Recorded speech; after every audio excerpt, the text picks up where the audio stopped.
स्वागत है आपका हमारे इस नई खबर में। आज हमारे साथ अखिल क्षत्रिय महासभा के कार्यकर्ता श्री कालिका सिंह जी मौजूद हैं और इनसे हम जानेंगे कि क्षत्रिय महासभा से कैसे आप सब जुड़ सकते हैं और भी जो मुद्दे हैं उनके ऊपर भी हम इनसे बात करेंगे और इनकी राय लेंगे। स्वागत है सर आपका न्यूज़ सर्वर के हमारे इस नई खबर में। धन्यवाद आपको। अच्छा, आप अखिल क्षत्रिय महासभा के कार्यकर्ता हैं, तो अभी कई सारे मुद्दे समाज के चल रहे हैं, तो इसके ऊपर आपका क्या कहना है? हम लोग जो ये सामाजिक संगठन हम लोगों ने जो बना रखा है, इसका हम लोगों का मूल उद्देश्य है समाज में ऐसे लोग जो कमज़ोर हैं, पिछड़े हैं, समाज को उनकी ज़रूरत है, चाहे उनको शिक्षा के माध्यम से, स्वास्थ्य के माध्यम से या रोज़गार के माध्यम से, ऐसे समाज के बहुत सारे लोग या कहीं कहीं न्याय व्यवस्था से वो ग्रसित हो जाते हैं जहां उनको समाज की ज़रूरत पड़ती है। ऐसे में हमारा अखिल क्षत्रिय महासभा गांव-गांव में जा कर के एक एक परिवार को अपनी सदस्यता अभियान के माध्यम से उनको जोड़ने का कार्य कर रहा है। और एक एक ग्राम पंचायत से जैसे ये आवाज़ उठती है समाज में कि हमारी भागीदारी पूरे देश में 5% है, 3% है, 4% है, इसकी गणना के लिए हम लोग प्रत्येक ग्राम पंचायतों में जा कर के प्रत्येक परिवारों को जोड़ कर के हम इस देश की मूल आबादी को जानने का भी प्रयास कर रहे हैं कि हमारी आबादी वास्तव में है कितनी। कहीं कोई कहते हैं कि एक विधानसभा में हम 5,000 लोग हैं, एक विधानसभा में कहते हैं हम 3,000 हैं एक विधानसभा में, जबकि हमारी ऐसी बात नहीं, इतनी कमज़ोर आबादी नहीं हमारी। लेकिन हम लोग सदस्यता अभियान के माध्यम से ग्राम पंचायत स्तर तक जा कर के प्रत्येक परिवारों का डाटा इकट्ठा कर रहे हैं और उस परिवार के बारे में, उस परिवार की समस्या क्या है, उस परिवार की शिक्षा की स्थिति क्या है, उस परिवार के स्वास्थ्य की स्थिति क्या है, उस परिवार के रोजगार की स्थिति क्या है, ये हम लोग कर रहे हैं। अच्छा, अगर किसी भी युवा को आपके इस संगठन से जुड़ना हो तो वो कैसे जुड़ सकते हैं? वो हमारी सदस्यता अभियान के माध्यम से 10 रुपये की सदस्यता शुल्क हमारा है और वो सदस्यता शुल्क हम लोग वार्षिक लेते हैं। अच्छा। और वो 10 रुपये के माध्यम से वो संगठन से हमारे जुड़ सकता है। और जो पदाधिकारी राष्ट्रीय पदाधिकारी हैं या प्रदेश के पदाधिकारी हैं, तो राष्ट्रीय पदाधिकारी को 5100 रुपया उनसे आजीवन सदस्यता शुल्क लिया जाता है और जो राष्ट्रीय प्रदेश के पदाधिकारी हैं उनसे 1100 रुपया आजीवन सदस्यता शुल्क लेकर के हम उनको जोड़ देते हैं। अच्छा, जो पदाधिकारी होते हैं जिनको कोई पदवी मिलती है या जो कार्यकर्ता होते हैं, तो ये राष्ट्रीय पद के होते हैं या जो जिला स्तर के होते हैं, तो इनका कार्य क्या होता है? ज़्यादातर समाज में हम लोग बैठकों के माध्यम से एक दूसरे से परिचित होते हैं और सामाजिक मुद्दों पे, जैसे जब हम बैठक करते हैं तो विसंगति, जो समाज में आज विसंगति फैल रही है, जैसे नशा को ले लिया जाए, तो जब बार बार समस्या आती है कि क्षत्रिय समाज नशा से ग्रसित हो रहा है, उस पे हम लोग चर्चा करते हैं। बहुत सारे ऐसे परिवार हैं जो अच्छे लड़के हैं, लड़कियां हैं, शादी के लिए उनके पास रिश्ता नहीं मिल रहा, उसको भी हम लोग चिन्हित कर करके उस परिवार को बताने का काम करते हैं। क्योंकि जब समाज में हम चलते हैं तभी एक दूसरे से परिचित होते हैं। संगठन का मतलब है कि जब संगठन का विस्तार होता है और बैठकों में जब दूर दूर से लोग एक साथ आते हैं तो वो चर्चा चलती है और समाज में जब चर्चा चलती है तो हम एक दूसरे से परिचित होकर करके उनकी समस्याओं के बारे में रूबरू होते हैं और उस समस्या को अपने स्तर से संगठन के माध्यम से जहां पर भी जो ज़रूरत पड़ती है संगठन उसके साथ हमेशा खड़ा रहता है। अच्छा, कैसी मदद पहुंचाता है संगठन? अगर क्षत्रिय महासभा से कोई भी जुड़ता है तो किस तरह से ये मदद पहुंचाता है? जैसे कि कोई आपको बुलाएगा तब आप जाएंगे, आपको पता चलेगा तो आप जाते हैं, या हर एरिया में किसी ना किसी को इसका कार्यभार सौंपा गया जो आपके कहने पे या प्रॉब्लम होने पे पहुंचता है? नहीं, पूरे देश में अभी हम 7-8 प्रांतों में कार्य कर रहे हैं और जहाँ की घटना है वहाँ पर लोकल लोग ही उस घटना के बारे में मतलब पहुंच करके उस परिवार को मदद पहुंचाने का कार्य करते हैं।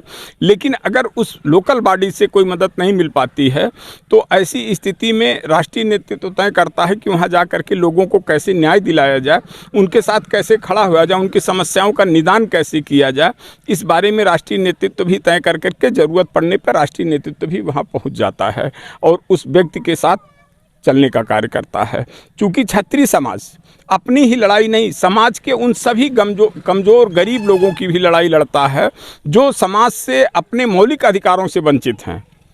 चूँकि मौलिक अधिकार एक ऐसी व्यवस्था है कि शासन की जो योजनाएं हैं, शासन से संचालित योजनाएं हैं, वो उनसे जब व्यक्ति वंचित हो जाता है, उसी को मौलिक अधिकार पाने से जब वंचित हो जाता है तो शासन के लाभ को नहीं पाता है। अच्छा, किस तरह के मौलिक अधिकार हैं, कुछ आप बताना चाहेंगे जो लोग जान सकें? हाँ, जैसे जैसे शासन की, चूँकि मैं जिला विधिक सेवा प्राधिकरण का एक स्वयं सेवक के रूप में कार्य करता भी हूँ, तो अब मौलिक अधिकार क्या है, जैसे कोई व्यक्ति छप्पर में है तो ये नहीं है कि वो गांव का वो दलित ही छप्पर में है, गांव का वो पिछड़ा वर्ग ही छप्पर में है। ऐसे कई परिवार क्षत्रिय समाज के हम लोगों ने देखा जो आज भी छप्पर में रहते हैं। अभी मैं देवरिया में गया था तो वहाँ देखे एक परिवार छप्पर में निवास करता है, तो उनको भी प्रधानमंत्री आवास योजना चाहिए, लेकिन उनको जानकारी न होने के नाते या शासन के लाभ से वो वंचित क्यों हैं, इसको जब हम समाज में जाते हैं तो हमको दिखाई देता है, तो उनको लाभ इस बात का कैसे मिले। हमारे ऐसे भी परिवार हैं जिनके पास खेत नहीं है, ऐसे बहुत सारे क्षत्रिय समाज के लोग हैं जो भूमिहीन की स्थिति में आज हैं, जिनकी जीविका नहीं चल पा रही है। उस परिवार को हम शासन की योजनाओं का लाभ कैसे दें, उनको वृद्धा पेंशन कैसे मिल सके, उनको आवास कैसे मिल सके, उनको शुद्ध पेयजल कैसे मिल सके, उनके बच्चों को शिक्षा कैसे मिल सके, तो ये इस पे हम लोग बताते हैं कि आपको ये लाभ इस स्तर से दिलाया जा सकता है। और अगर मेधावी बच्चा है, अगर पढ़ने वाला है, कोई बच्चा है जो फीस के अभाव में नहीं पढ़ पा रहा है, ऐसी जानकारी होती है, तो हम लोग विद्यालय से भी संपर्क करके उस बच्चों को एडमिशन कराने का काम करते हैं और उनको शिक्षा की तरफ अग्रसित करने का काम करते हैं। अच्छा, समाज में ऐसे बहुत सारे गरीब क्षत्रिय भी हैं जो अपनी लड़कियों की शादी करते हैं, लेकिन एक अच्छे परिवार में शादी करना आज के टाइम पे बहुत ज़्यादा टफ है, क्योंकि दहेज है, उसके बाद से और भी अन्य सारे खर्चे हैं। मैं प्रयास करता हूँ और हम लोग इस पर प्रेरित करते हैं लोगों को। अभी मैं कल बैठा था, एक जगह चर्चा चलने लगी, तो मैंने कहा कि भाई हम लोग शुरुआत कहाँ से करें। दो परिस्थितियाँ पैदा होती हैं, चूँकि मैं आपसे बेबाक बात कर रहा हूँ, दो परिस्थितियाँ पैदा होती हैं। मैंने कहा कि मैं अपने लड़के की शादी निःशुल्क करूँगा, तो एक तरफ समाज ये चिंतन करने लगता है कि आखिर ये निःशुल्क क्यों करना चाहते हैं। लगता है कि समाज में दहेज ही एक मापदंड है जिससे व्यक्ति का पैमाना मापा जा सकता है। तो अब दहेज न भी कह देने पर कि दहेज नहीं लेंगे, तो फिर उस पर तमाम शंकाएं लोगों की पैदा हो जाती हैं कि भाई ये बाबू साहब तो दहेज नहीं लेंगे, तो दहेज क्यों नहीं लेंगे, कुछ कमी तो नहीं है, तमाम क्वेरी होने लगती है। और दहेज लेंगे तो इस पर क्वेरी होती है कि समाज का एक प्रतिभाशाली नौजवान और एक अच्छी पढ़ी लिखी कन्या जो अपने सभी गुणों से परिपूर्ण हो, सुंदर हो, पढ़ी लिखी हो, वो धन के अभाव में वो अच्छे परिवार में जाने से वंचित हो जाती है। अच्छा, ये जो प्रॉब्लम है ये हर समाज में है। जैसे मान लीजिए ये तो क्षत्रिय समाज की बात हो रही है, लेकिन जितने भी समाज हैं सब में ये चीज़ें होती हैं। इसका सही से निस्तारण कैसे होगा कि लोग दहेज ना लें? या तो कई बार ऐसा होता है कि लड़की पढ़ी लिखी नहीं है तो दहेज ले लेते हैं, या तो ये होता है कि लड़का बहुत ज़्यादा पढ़ा लिखा है, लड़की पढ़ी लिखी नहीं है तो ले लेते हैं। और कभी कभी रेयर केसेस में ये होता है कि लड़का लड़की दोनों पढ़े हैं लेकिन फिर भी दहेज लिया जाता है। तो एक कहीं ना कहीं जो गरीब घर की लड़की है वो पढ़ने में भी सही है और हर चीज़ में जो गृहस्थी है उसको भी अच्छे से देख रही है, लेकिन फिर भी उसकी शादी के लिए दहेज देना पड़ रहा है। ये समाज के लिए कहाँ तक सही? हम लोग इसी मुद्दे को लेकर के हम लोग लोगों के अंदर चेतना पैदा कर रहे हैं, आग्रह भी कर रहे हैं, निवेदन भी कर रहे हैं। कुछ ऐसे भी परिवार हैं जो ये कहते हैं कि नहीं, हमको बहू अच्छी मिल जाएगी, लड़की अच्छी मिल जाएगी तो हम शादी कर लेंगे। इसके प्रति व्यक्ति के अंदर खुद ही आत्मबल पैदा करने की ज़रूरत है, क्योंकि भगवान ने अगर किसी क्षत्रिय को बहुत धनवान बनाया है, बलशाली बनाया है, तो फिर उसको दहेज की कोई ज़रूरत नहीं है, उसको एक सुंदर और सुशील कन्या की ज़रूरत होती है। तो ऐसे स्थिति में वो एक परिवार जो जिसके अंदर आत्मचेतना है, जो चिंतन कर रहा है, वो परिवार सेट हो जाता है। लेकिन इसी विसंगतियों को लेकर के हमारा समाज संगठन, इसी कुरीतियों को लेकर के हम लोग जन जागरण अभियान चला रहे हैं कि समाज इस पर चिंतन करे और ऐसे परिवारों को हम लोग जोड़ने का प्रयास कर रहे हैं कि इसकी शुरुआत अब हो रही है, धीरे धीरे कुछ बदलाव आ रहा है, सामाजिक चेतना लोगों के अंदर आ रही है। अच्छा, शादी एक बहुत ही सिंपल चीज़ है। शादी एक बहुत ही सिंपल चीज़ है, और शादी अगर हम जितना दिखाने में खर्च करते हैं, अगर उसको हम कम कर दें तो शादी का बजट जो होगा वो 5 लाख से 2 लाख पे वैसे ही आ जाएगा। इस बात को मानते हैं आप? नहीं, एकदम बिल्कुल मानते हैं। और चूंकि यही समस्या है कि आदमी अपने स्टेटस को मेंटेन करने के लिए वो बहुत सारे खर्चे को करता है। लेकिन अगर भगवान ने हमको धन दिया है तो हम अपने पैसे से वो स्टेटस मेंटेन करें तो ठीक है, लेकिन दहेज लेकर के हम खर्च करें तो ये समझ में बात मेरे नहीं आती है। जहां मेरी व्यक्तिगत राय है कि भाई दहेज हम किसी लड़की वाले से लेकर करके और हम बहुत बम्पर व्यवस्था करें, बहुत खर्च करें, तो ये मेरे बात समझ से परे है। अच्छा, क्षत्रिय समाज में ऐसे मैटर चल रहे हैं जो इस टाइम पूरे देश में सुर्खियां बटोर रहे हैं। एक पवन सिंह और ज्योति सिंह का मैटर है जो बिहार से बिलोंग करते हैं। एक भानवी सिंह और रघुराज प्रताप सिंह राजा भैया का मैटर है, ये प्रतापगढ़ से हैं। अच्छा, इन दोनों के दोनों केसों में आपका क्या कहना है? पहले हम बात करेंगे पवन सिंह और ज्योति सिंह के मुद्दे पे, क्योंकि पवन सिंह की वाइफ जो है उनके फ्लैट पे गई थी, उसके बाद से वो पुलिस निकाल कर उनको दूर कर दी है। अब कई तरह की बातें हो रही हैं, चुनाव लड़ना, ये करना, तो इसके ऊपर आप क्या कहना चाहेंगे? नहीं, वो चुनाव लड़ने की बात नहीं है, चूँकि अब ये पारिवारिक मुद्दे हैं और पारिवारिक मुद्दों में मैं समझता हूँ कि महिलाएं अगर थोड़ी तेज भी हों तो पुरुषों को बैलेंस कर करके उसको मैनेज करने की ज़रूरत चाहिए। अच्छा, पवन सिंह जो हैं, पवन सिंह एक सिंगर हैं और कहीं ना कहीं आज के टाइम पे उनको पूरा वर्ल्ड जानता है। वर्ल्ड जानने की वजह से कहीं ना कहीं उनको ये भी घमंड रहता है कि मुझे किसी चीज़ की कमी नहीं है। फिर ऐसा भी उनकी वाइफ बोलती हैं कि मैं उनके घर जब गई थी शादी के 2 दिन पहले, या चुनाव जब हुआ था काराकाट में, तो मैं उनके साथ थी, लेकिन वो मेरे सामने ही किसी लड़की को होटल लेकर गए, जिसके बाद से मैं फिर वापस चली आई। तो क्या पवन सिंह का जो नेचर है वो सही है या गलत है? नहीं, हमको लगता है कि पवन सिंह, मैं टिप्पणी तो नहीं करूँगा, लेकिन शायद उनको मालूम नहीं है कि भगवान राम भी एक राजा थे और माता सीता के आदर्शों को उन्हें पढ़ना चाहिए और उसी राम के आदर्श पर उनको चलना चाहिए। अब सवाल ये पैदा है कि एक दूसरे पर आरोप और प्रत्यारोप जो लग रहे हैं, तो अगर पवन सिंह बहुत उच्च पद पर, अगर पूरे भारत में अगर वो मशहूर नहीं, पूरी दुनिया में अगर मशहूर हैं, तो परिवार को बैलेंस करने की उनकी नैतिक जिम्मेदारी बनती है कि वो कैसे मैनेज करेंगे पत्नी को, ये उनका विषय है। इस पर उनको चिंतन करना चाहिए कि हम अपने परिवार को कैसे। कहीं ऐसा तो नहीं है कि उनको बीजेपी के जेपी नड्डा या अमित शाह या फिर क्या बोलते हैं वाह जी, जो उनके खिलाफ चुनाव लड़े थे, उनसे इनकी मीटिंग होने के बाद से ऐसा तो नहीं लग रहा कि अब हम चुनाव जीत चुके हैं, मुझे किसी की ज़रूरत नहीं है, चाहे ज्योति सिंह रहें साथ या ना रहें? क्योंकि काराकाट के चुनाव में ज्योति सिंह को खुद लेकर आए थे। नहीं, पत्नी से और चुनाव का कोई लेना देना नहीं है। अगर वो चुनाव जीत जाए तब भी तो उनको पत्नी की एक अर्धांगिनी की जरूरत पड़ती है, और बिना अर्धांगिनी के ये जीवन अधूरा होता है। तो क्या पवन सिंह चुनाव जीत जाएंगे तो अपनी पत्नी को छोड़ देंगे, फिर दूसरी शादी नहीं करेंगे? हमें तो नहीं लगता है कि पत्नी को छोड़ देंगे तो दूसरी शादी नहीं करेंगे, या दूसरी शादी नहीं भी करेंगे तो क्या पत्नी के बिना मनुष्य का जीवन अधूरा नहीं महसूस होता है? देखिए, ये अखिल क्षत्रिय महासभा के एक कार्यकर्ता थे। महाराजगंज डिस्ट्रिक्ट में अगर किसी को भी ज़रूरत पड़ती है तो इन लोगों से कांटेक्ट करते हैं, और इनकी राय हमने जानी। राय में जो पवन सिंह का मैटर उसके बारे में भी हमने डिस्कशन किया, और साथ में रघुराज प्रताप सिंह और भानवी सिंह जी का जो मैटर है उसके बारे में भी हम बात करेंगे थे। अच्छा, रघुराज प्रताप सिंह आपको कैसे आदमी लगते हैं?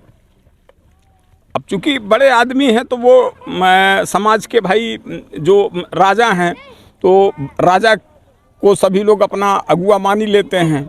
अच्छा, इनका जो तलाक का मैटर है ये कहाँ तक सही है? जैसे 2 बच्चे इतने बड़े हो गए, लड़की भी बड़ी हो गई, और कहीं ना कहीं एक लंबा टाइम इन्होंने आपस में दिया, लेकिन फिर इस उम्र में इस टाइम पे तलाक लेना सही है?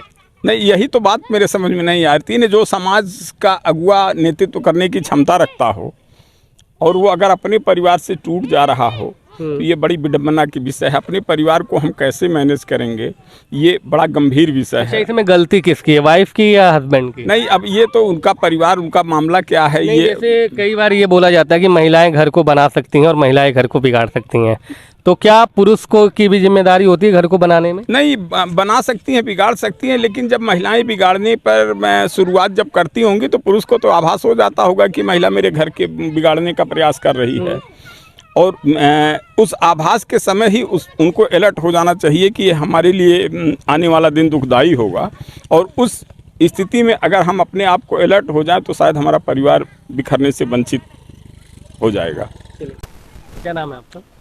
मेरा नाम सत्य प्रकाश सिंह है। मैं नौतनवा तहसील में विधि व्यवसाय का काम करता हूँ और अखिल क्षत्रिय महासभा का जिला महामंत्री हूँ। अच्छा, कोई ऐसा आप वो बताइए कि किसी भी समाज के ऐसे व्यक्ति को आपने ऐसी क्या मदद पहुंचाई जिससे कि इस समाज से लोग आकर्षित होकर जुड़ने के लिए खुद आ रहे हैं? देखिए, जो भी क्षत्रिय महासभा को पता चलता है कि ये जो है उनके साथ अन्याय हो रहा है, उनके साथ हम लोग स्वतः जुड़ जाते हैं जानकारी होने पर। अभी एक नौतनवा का प्रकरण था जिसमें एक हमारे राजपूत भाई हैं, उनको काफ़ी दबाया जा रहा था और कोई मदद प्रशासन से नहीं मिल पा रहा था। हम लोगों ने उनकी लड़ाई लड़ी और जीत हासिल की। तो किस तरह का मैटर? तो अचानक आए और उनके पीछे की ज़मीन को अपना बता करके उस पर निर्माण करने लगे। पत्नी ने उनके विरोध किया तो उनकी पत्नी को वो लोग मार पीट के भाग गए, जिसका हम लोगों को बाद में संज्ञान हुआ। फिर हम लोगों ने जितना हो सकता था उस स्तर से हम लोगों ने भी विरोध किया और FIR दर्ज करवाया। मुकदमा आज भी चल रहा है और वो गलत किए जो भी उनके साथ किए। और कहीं भी अगर कोई गलत करता है पूरे विधानसभा में, जिले में या कहीं भी अगर हम लोगों को किसी भी तरह से जानकारी हो जाती है तो हम लोग अपना धन बल जो भी है संगठन के लोग सब मिलके सारे लोग उनकी मदद करते हैं। तो अभी जैसे किसी को पढ़ने में दिक्कत आ रही है या किसी की नहीं हो पा रही है या कोई पढ़ नहीं पा रहा है या किसी की शादी नहीं हो पा रही है या अन्य कोई दिक्कत है, जब वो है अपनी बात हम लोगों को बताएंगे, हम लोगों से रूबरू करेंगे, तो हम लोग संगठन में अपने पदाधिकारियों से करते हैं और सभी लोग मिलजुल उनका जो भी मदद होता है, चाहे जिस भी प्रकार से मदद होता है, हम लोग हमेशा करने के लिए तैयार रहते हैं और करते भी हैं। क्योंकि जिसका किया गया है हम लोग अपना नाम किसी का नहीं बताया जा सकता है और भविष्य में हम लोग भी इसी सोच के साथ अपना संघ बनाए हुए हैं और सबकी मदद करते रहेंगे। और हमारा समाज जो है सिर्फ राजपूतों का ही नहीं मदद करता है, जो भी लोग पिछड़े हैं, वंचित हैं, दलित हैं, शोषित हैं, किसी भी प्रकार से अगर उनके साथ अन्याय होता है तो राजपूतों का तो इतिहास रहा है, वो शुरू से आज तक इतिहास पढ़ लीजिए, हमेशा संघर्ष किए हैं। हमारी आबादी कम होने का एकमात्र कारण यही है कि हम लोगों का संख्या कम रहता है, हम लोग दूसरों के लिए लड़ाई लड़े हैं, उसमें अपने हमारे वीर जवान जो है अपना शहादत दिए हैं। तो जो अभी थोड़ी देर पहले आपने पूछा था कि संख्या कितनी है, तो संख्या हमारी कम होने का कारण भी एक यही है। और कोई जाति और कोई लोग जिन पर मैं कोई टिप्पणी नहीं कर रहा हूं, लेकिन उस तरह से अपनी जान की कुर्बानी नहीं दिए जिस तरह से राजपूत देता चला आ रहा है और आगे भी करता जाएगा। अच्छा, टोटल इस जिले से कितने लोग अखिल क्षत्रिय महासभा को ज्वाइन किए हैं और अप्रॉक्सीमेट क्या संख्या होगी? अभी तक तो लगभग 1000 से ऊपर सक्रिय लोग हैं। बाकी लोग जैसे हम लोग गांव-गांव जाते हैं, 10 रुपये का वार्षिक शुल्क काट करके पूरे घर से सबका आकलन करते हैं कि उनके परिवार का स्थिति क्या है, एजुकेशन क्या है, शिक्षा क्या है, स्थिति क्या है, और बायोडाटा भी ले लेते हैं और सबको मतलब जागरूक भी करते रहते हैं। देखिए, क्षत्रिय महासभा कहीं ना कहीं सिर्फ क्षत्रियों के लिए नहीं है। अगर कोई भी किसी भी जाति से बिलोंग कर रहा हो, अगर उसको कहीं भी दबाया जा रहा है या कहीं भी उसके हक को दबाया जा रहा है या उसके लिए कोई लड़ाई नहीं लड़ी जा रही, तो उसके लिए भी लड़ाई लड़ी जाती है और उनकी भी मदद की जाती है। अगर आपकी भी लड़की की शादी नहीं हो रही है, आपकी भी आर्थिक स्थिति बहुत कमज़ोर है, तो आप अगर क्षत्रिय महासभा से कांटेक्ट करते हैं तो ये लोग कहीं ना कहीं आपको मदद पहुंचाएंगे। सही बात है? बिल्कुल सही बात है। इसमें कोई भी ऐसा रूल नहीं है कि आप सिर्फ क्षत्रिय संगठन को ही ये सपोर्ट देंगे, सबको देंगे। देखिए, राजपूत शुरू से लेके आज तक वो सर्व समाज के लिए लड़ता रहा है।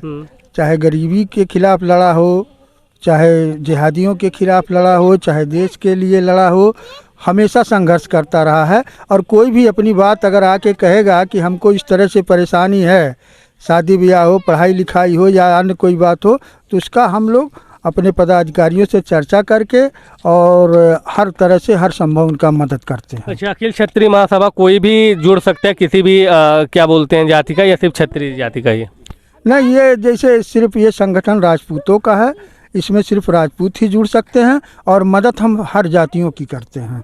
आपको हम वो नंबर भी स्क्रीन पे दे देंगे, आप इनसे कांटेक्ट करके जुड़ सकते हैं। और कोई भी प्रॉब्लम्स अगर आती है समाज में तो आप इनसे नंबर पे कांटेक्ट करके इनकी हेल्प ले सकते हैं। मिलते हैं नेक्स्ट वीडियो में, तब तक देखते रहिए न्यूज़।